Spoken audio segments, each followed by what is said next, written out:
आपके भाई धर्मेंद्र यादव चुनाव हार जाते हैं तो ईवीएम ने हरा दिया। जब आपकी पत्नी चुनाव लड़ती हैं, आप गली गली गांव गांव टहलते हैं तो वही ईवीएम छक मार करके जिता देती है लाखों वोटों। चंद्रशेखर आजाद आपके मंचों पर दिखते हैं, जयंत चौधरी आपके मंचों पर दिखते हैं, अखिलेश यादव को कॉम्बिनेशन बनता है तो झक मार करके खतौली जीत जाते हो, तब ईवीएम कहां चली? बिना बहुजन एकता बनाए ये रोना पीटना बंद करो। ये रोने पीटने से आपके भक्त संतुष्ट भले ही हो जाएं, लेकिन बहुजन समाज का भला होने वाला नहीं। चीनी का धर्म है मिठास, नमक का धर्म है उसका कसैलापन, वैसे ही इंसान का धर्म है इंसानियत, मानवता। यहाँ का नजदीकी थाने में जाके चेक कर लो, दावे के साथ कह रहा हूं, उस थाने में जितने भी मर्डर और रेपिस्टों के नाम होंगे वो किसी न किसी धर्म को मानने वाले होंगे। अंतर जाति विवाह करिए, ये जातिवाद, ये वर्ण व्यवस्था भरभरा करके गिर जाएगी। यहाँ बैठा हुआ हर शख्स अगर ये निर्णय कर ले कि हम पाखंड और अंधविश्वास में 1 रुपया खर्च नहीं करेंगे तो दुकान तो अपने आप ठप हो जाएगी। लोगों को सिद्धार्थनगर में ठेका मिल रहा है, कितने % लोगों के पोकलैंड मशीन चल रही है, कितने % लोगों के जेसीबी चल रही है, कितने % लोगों के पेट्रोल पंप चल रहे हैं। ये सब डाटा निकालो, तब पता चलेगा कि देश के संसाधनों पर कौन कब्जा जमाए बैठा है। कैसे तय होगा कि भावनाएं किसकी हैं? मेरी भी भावनाएं हैं। मेरे सामने जब कहा जाता है कि गोबर को पूजो, मैं हाथ हो जाता हूँ, दर्ज करो मुकदमा। मौजूदा सरकारों ने समझ लिया कि इनको हिस्सा ना दो, भागीदारी ना दो, नौकरी ना दो, निजीकरण करके सब कुछ छीन लो, देश का सब कुछ बेच दो, बस मूर्ति पकड़ा। बदलना पड़ेगा हम सबको।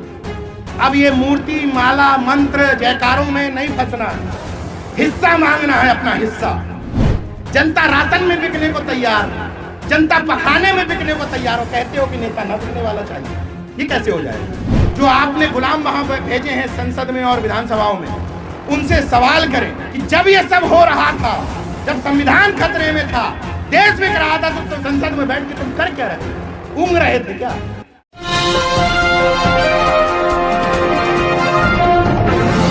प्रिंसिपल साहब जो बात कह रहे थे, तो बहुत सारे लोगों को लगता है कि नाजुक भावनाएं आहत हो जाती हैं बहुत जल्दी से।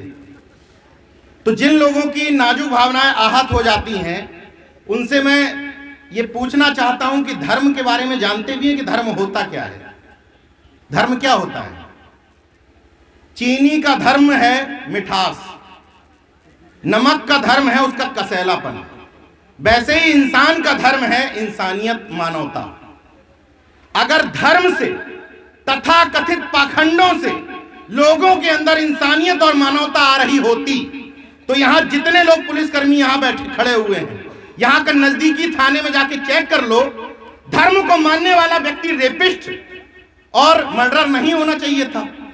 लेकिन दावे के साथ कह रहा हूं, उस थाने में जितने भी मर्डर और रेपिस्टों के नाम होंगे वो किसी न किसी धर्म को मानने वाले होंगे। चुनौती के साथ कह रहा हूं। लेकिन वो लोग बुद्धिस्ट और नास्तिक नहीं हो सकते, ये भी चुनौती के साथ कह रहा हूं। तो फिर तुम्हारे धर्म ने तुमको क्या सिखाया?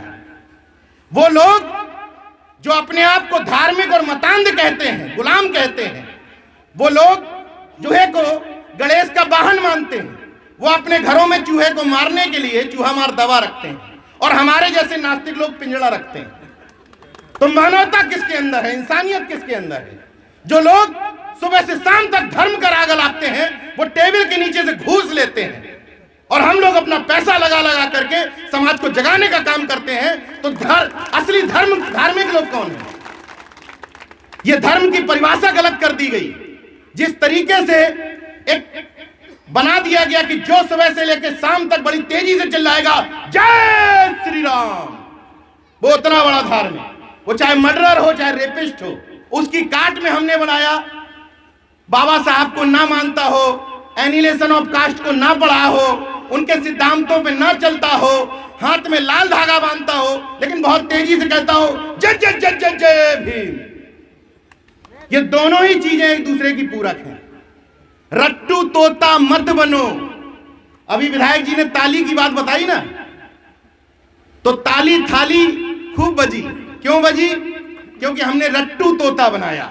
अभी एक शख्स हमसे कह रहे थे कि आपने जूते नहीं उतारे बाबा साहब को फूल चढ़ाते हुए, तो मैंने कहा मन से बता दूंगा क्यों नहीं उतारे। फूल चढ़वाए हाथ जोड़ करके कह रहा हूं, लोगों को खराब लग जाता है, नहीं तो मैं फूल भी नहीं चढ़ाता हूं।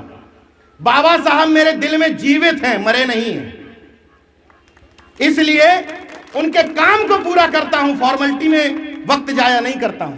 और कहां लिखा हुआ है, बुद्ध ने, बाबा साहब ने, कांसीराम साहब ने कहां लिखा कि जूता उतार के करो?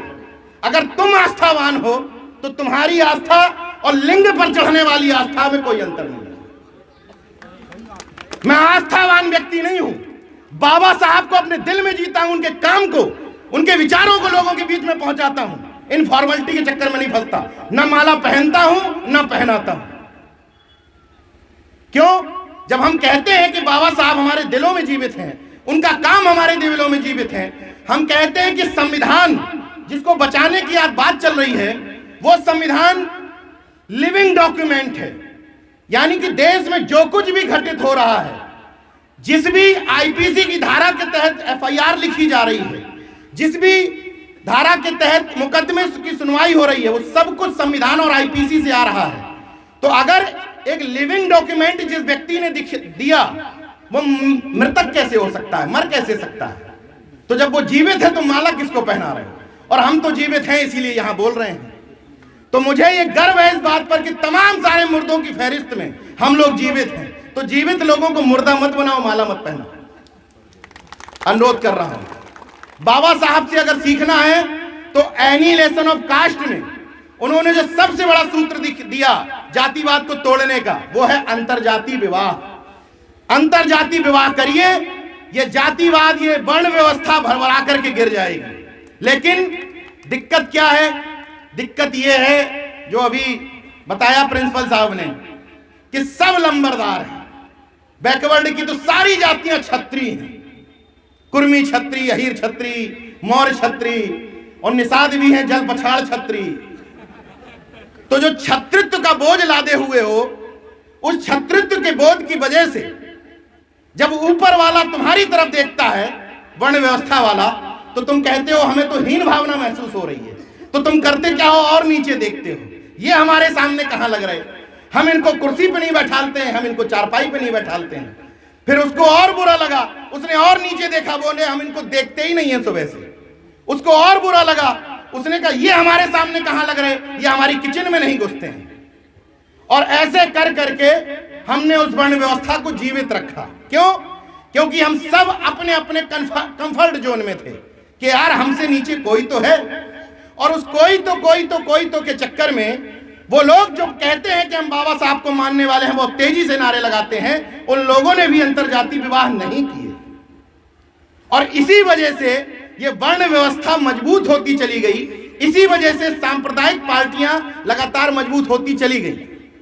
अभी एक बात कही गई ईवीएम को लेकर के, मैं किसी की बात को काटना नहीं चाहता, लेकिन जब आप चुनाव प्रचार करने नहीं निकलते हैं घर से, कहते हैं कि राष्ट्रीय अध्यक्ष चुनाव प्रचार करने नहीं जाता, तब आपके भाई धर्मेंद्र यादव चुनाव हार जाते हैं तो ईवीएम ने हरा दिया।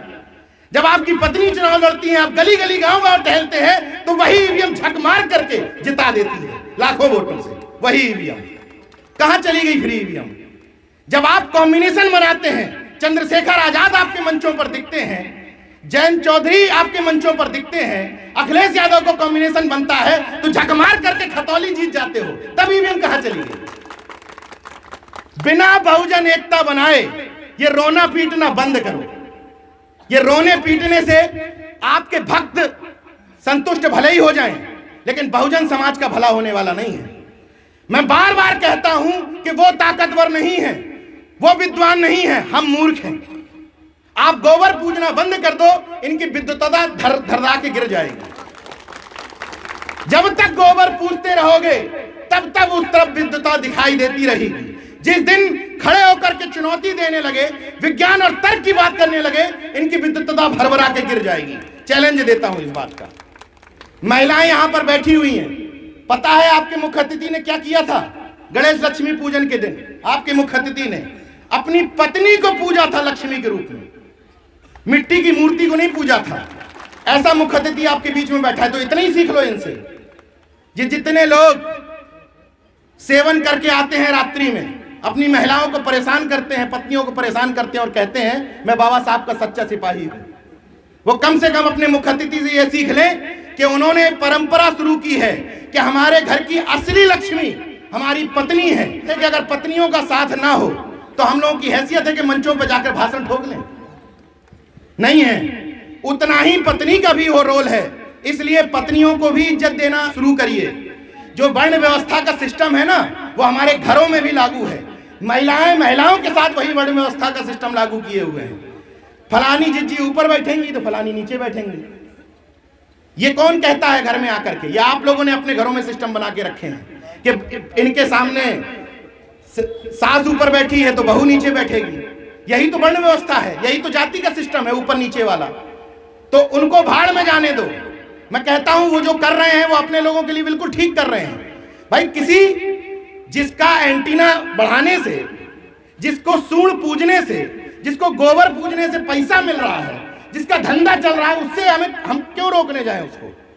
तुम मूर्ख बन रहे हो, तुम सुधर जाओ, उनकी दुकान तो अपने आप बंद हो जाएगी। उनको टोकने की क्या जरूरत है?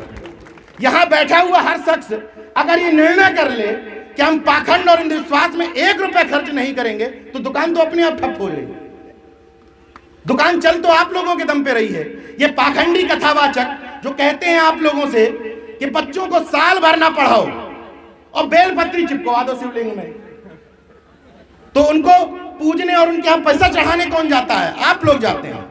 कभी सुना है आपने कि चोटी कटवा आया था? सुना है? सुना है ना?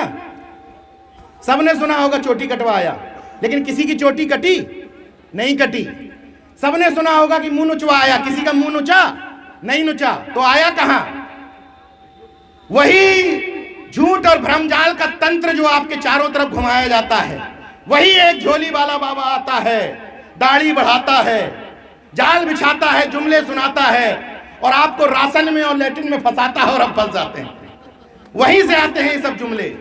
याद करो मुंह नुचवा कब आया था? जब केंद्र में अटल बिहारी वाजपेयी की सरकार थी। और चोटी कटवा कब आया? जब केंद्र में फिर की सरकार है। तो ये क्यों आता है?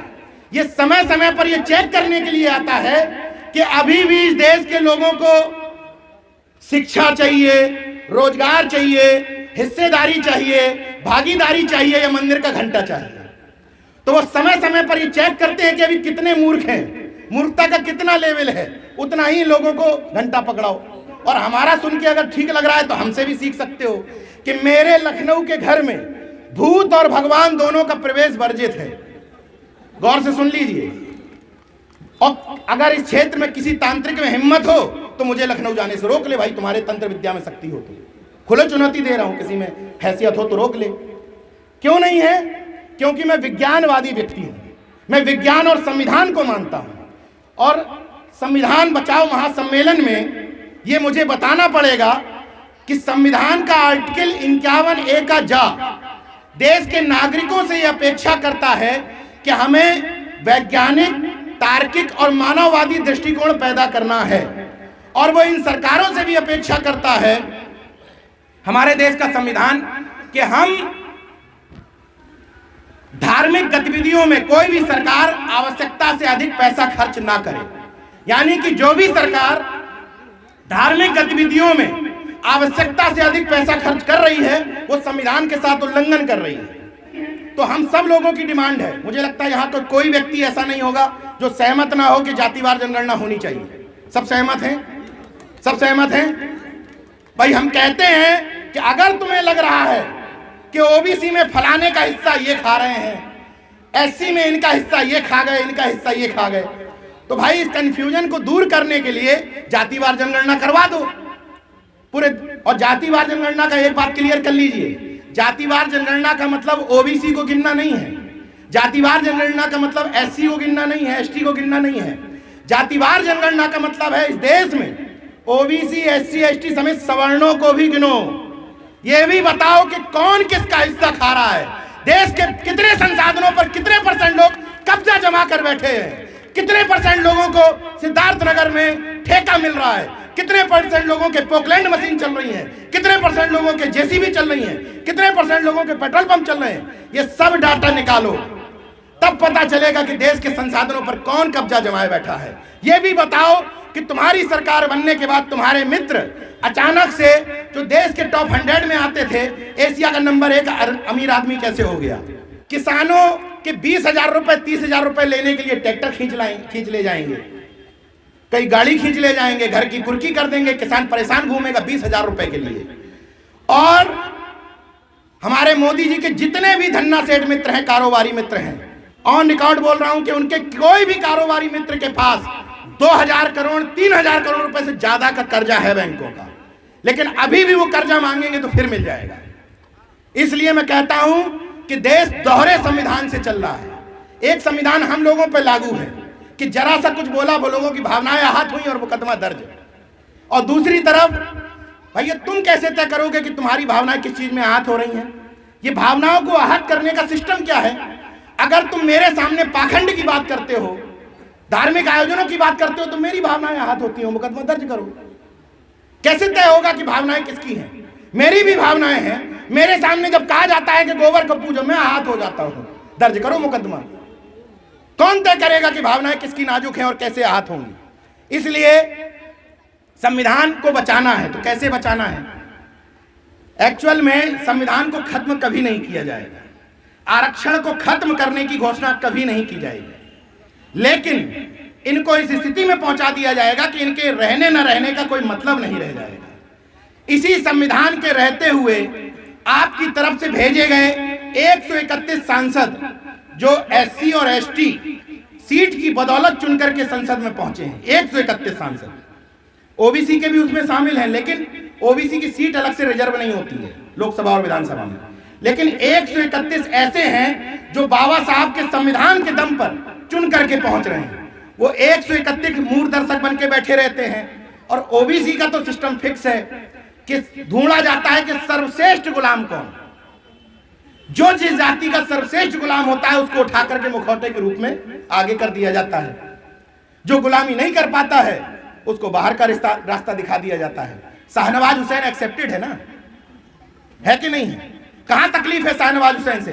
कहां तकलीफ है लुलु मॉल के मालिक से, हजारों करोड़ वाले मुसलमान से? किससे तकलीफ है? पटरी रेहड़ी पटरी वाले मुसलमान से। वो है दुश्मन। चाइना के 50,000 करोड़ के व्यापार से तकलीफ नहीं है, 25 रुपए की झालर से तकलीफ है। वैसे ही सक्षम विदेशों से हजार करोड़ रुपए लेके आने वाले मुस्लिम से तकलीफ नहीं, वहां तो गले मिला जाता है, वहां तो गंगा जमनी तहजीब होती है। तकलीफ किससे है? बेचारा बाल काटने वाला मुस्लिम, ठिलिया चलाने वाला मुस्लिम, क्योंकि वहां से वोट बैंक सेट होता है, धंधा सेट होता है। और मूर्ति की बात का विरोध क्यों करता हूं? सरदार पटेल की मूर्ति लगवाई गई गुजरात में, पता उसकी ऊंचाई इतनी ज्यादा क्यों रखी गई? जितनी ज्यादा ऊंचाई होती है मूर्ति की, उससे उतना ही दूर दूर का वोट बैंक दिखाई देता है। तो चूंकि गुजरात से बिहार के पटेलों का भी वोट बैंक देखना था, उत्तर प्रदेश का देखना था, मध्य प्रदेश का देखना था, तो ज्यादा ऊंची लगवाई गई कि यहां से तमाम प्रदेशों का वोट बैंक दिखाई देगा। और अगर वोट बैंक नहीं बनना चाहते हो, गौर से सुनिएगा, एक समय था जिस समय में आपको जरूरत थी कि आप अपने महापुरुष के नाम पर इंटर कॉलेज का नाम मांगे, उनकी मूर्ति मांगे। एक समय था जब कहते थे कि जिलों का नाम रख दो या रख दो। मौजूदा सरकारों ने समझ लिया कि इनको हिस्सा ना दो, भागीदारी ना दो, नौकरी ना दो, निजीकरण करके सब कुछ छीन लो, देश का सब कुछ बेच दो, बस मूर्ति पकड़ा दो। तो अब आपकी डिमांड बदलनी चाहिए। अब आपको कहना है कि भैया मूर्ति तुम रख लो, लगवाओ श्यामा प्रसाद मुखर्जी की मूर्ति, नौकरी हमें दे दो, लगवा रख दो दीनदयाल उपाध्याय के नाम पर इंटर कॉलेज रख दो, डिग्री कॉलेज रख दो। पूरे सिद्धार्थनगर में जितने भी इंटर कॉलेज डिग्री कॉलेज है, तुम्हें जो पसंद आता हो वो माफी वीर सावरकर के नाम पे रख दो, जो रखना हो तुम्हें, हमें कोई आपत्ति नहीं है, लेकिन ठेके पट्टी में हिस्सा हमें दे दो। मूर्तियां तुम ले लो, नाम तुम ले लो, जितनी ड्रामेबाजी वाली चीजें हैं तुम रख लो, लेकिन हम लोगों को ये डिमांड बदलनी पड़ेगी और सरकार को ये बताना पड़ेगा कि अब हम मूर्ति और माला में बिकने वाले नहीं हैं। लेकिन अफसोस सरकार को अभी भी ये पता है कि बाबा साहब के सामने ऐसी तस्वीर खिंचा लो, ऐसी बस काम हो जाएगा। कोई इनके लिए काम ना करो, ऐसी तस्वीर खिंचाओ और 4 बार बड़ी तेजी से बोलो जय भीम जय भीम जय भीम जय भीम, बस काम हो गया। बदलना पड़ेगा हम सबको। अब ये मूर्ति माला मंत्र जयकारों में नहीं फंसना है। हिस्सा मांगना है, अपना हिस्सा, संवैधानिक ताकत से अपना हिस्सा मांगना है। इसलिए मैं कहता हूं, क्यों ताकते हो इन मंचों पर गुनहगार की तरह, चाहते हो तो हक छीन लो हकदार की तरह। और अब बात यह है कि संविधान कैसे बचाओगे? ये महिलाएं संविधान कैसे बचाएंगी? देख रही हैं हमारी तरफ टुकुर टुकुर, कैसे संविधान बचाएंगी?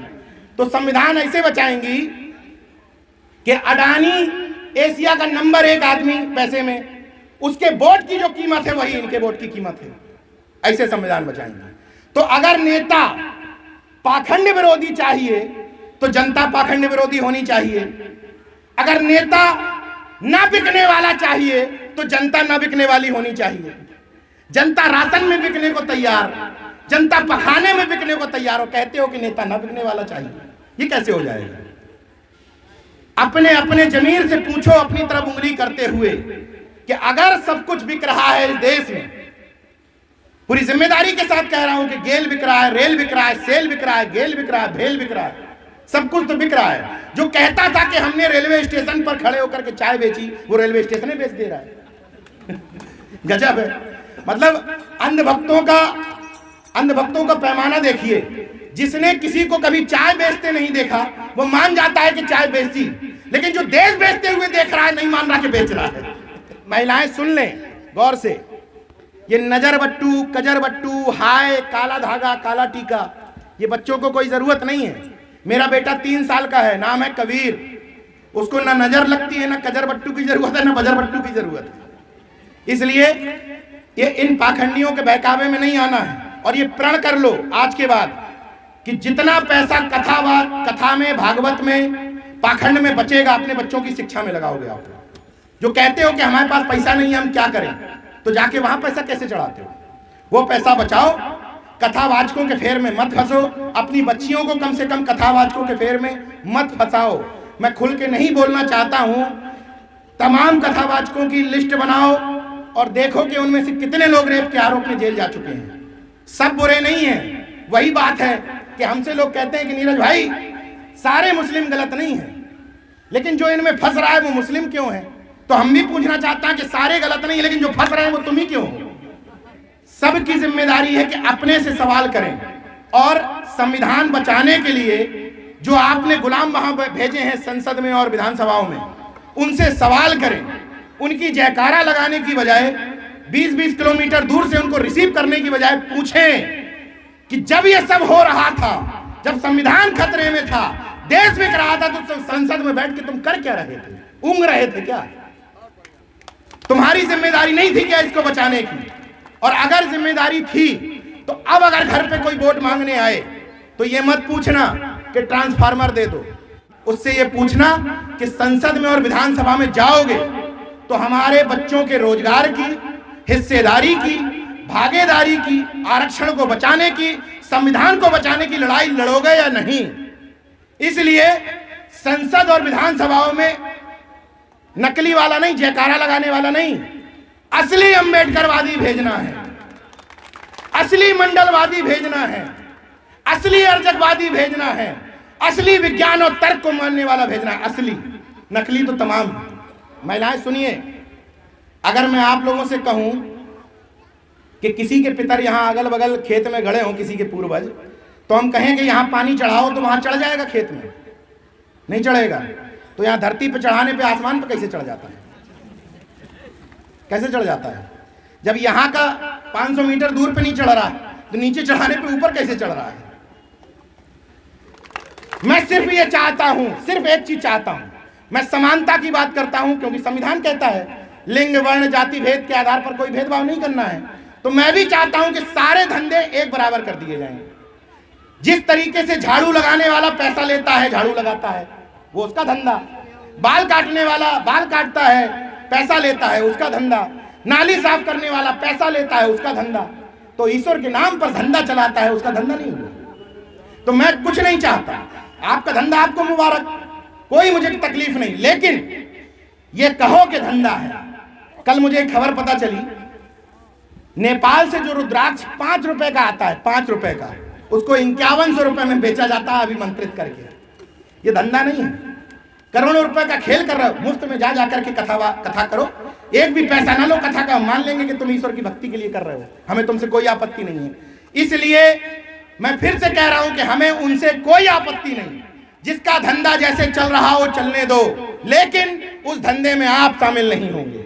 नोट हमारा, बहुजन को वोट हमारा, और वो भी नकली बहुजन को नहीं, जन्म वाले को, जो लड़ने के लिए तैयार हो आपके अधिकारों के लिए, आपके हिस्से के लिए, आपकी हकदारी के लिए, आपकी नौकरियों के लिए। क्योंकि इंटरव्यू की बात बताई ना आपने, इंटरव्यू में यही खेल है कि ओबीसी एससी का वो लड़का जो रिटन में टॉप करता है, उसको इंटरव्यू में कम नंबर देकर रोकने की कोशिश और साजिश की जा रही है। मगर अफसोस की बात है कि खुद को बहुजनवादी पार्टियां, खुद को समाजवाद की बात करने वाली पार्टियां सत्ता में रहीं, लेकिन इंटरव्यू खत्म नहीं हुआ। आज तो कहने में बहुत आसानी है, बीजेपी है सत्ता में, गाली दो बढ़िया चीज चिल्ला चिल्ला के, कोई तकलीफ नहीं है, लेकिन सवाल सबसे होना चाहिए। और अगर कोई अच्छा करे तो सम्मान भी सबका होना चाहिए। मैं जब तक अच्छा करूं तारीफ करो, जिस दिन बुरा करूं सीधे हाथ पकड़ के मन से नीचे उतार दो। व्यक्तिवाद में नहीं फंसना है। जो लोग नीरज भैया जिंदाबाद कर रहे थे उनसे हाथ जोड़ रहा हूं कि जीवित रहने दो भैया, कुछ दिन तक पत्रकार ही बना रहने दो, अभी जिंदाबाद मुर्दाबाद की आवश्यकता कतई नहीं है। महापुरुषों की जिंदाबाद करो, उनके विचार आगे बढ़ाओ। इन्हीं सब बातों को लेकर के आप सबके बीच में आया था। महिलाओं से एक और निवेदन कर ले रहा हूं, अंतिम निवेदन, कि घर में समानता का व्यवहार करो, पाखंड अंधविश्वास से दूर रहो, बच्चों को पढ़ाने लिखाने पे फोकस करो, और ये सोचो कि छोटी छोटी चीजों पर हम सबको एक वोट बैंक के रूप में नहीं बिकना है। जय विज्ञान, जय संविधान, नमो बुद्धाय, जय भीम, जय अर्जक, उल गुलाम जिंदाबाद, इनकलाब जिंदाबाद।